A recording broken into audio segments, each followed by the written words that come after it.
మీలో ఎంతమంది ఈ స్వీట్ పొటాటో లవర్స్ ఉన్నారో కమెంట్ చేయండి. నాకైతే ఫుల్ ఫేవరెట్ అనమాట. నా చిన్నప్పుడు స్కూల్ డేస్‌లో ఈవినింగ్ టైమ్‌లో ఇంటికొచ్చిన తర్వాత స్నాక్ టైమ్‌లో మా అమ్మ అయితే ఈ స్వీట్ పొటాటో చేసిచ్చేది.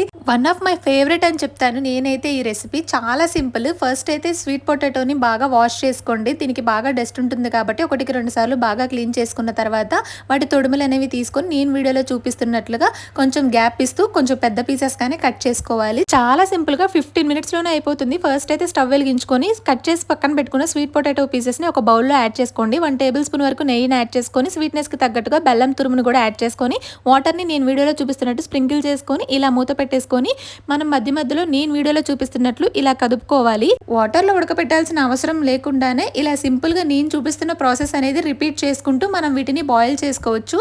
ఈజీగా 15 మినిట్స్లోనే మనకు బాయిల్ అయిపోతాయి. చూస్తున్నారు కదా ఎంత బాగున్నాయో.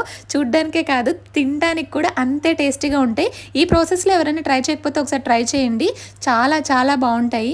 నాకైతే స్కూల్ డేస్లో ఇదొక ఫేవరెట్ స్నాక్ అనే చెప్పాలి. ఈవినింగ్ టైంలో చాలా చాలా ఇష్టం. ఇది స్పెషల్లీ మా అమ్మ నా కోసం చేసేదన్నమాట. ఇంకా మీలో ఎవరైనా ఈ ప్రాసెస్లో ట్రై చేయకపోతే మాత్రం ఒకసారి డెఫినెట్గా ట్రై చేసి చూడండి. మీరు కూడా ఫిదా అయిపోతారు. మరి వీడియో నచ్చితే మాత్రం ఒక చిన్న లైక్ చేసి మన ఛానల్ని సబ్స్క్రైబ్ చేయొచ్చు కదా. Bye bye.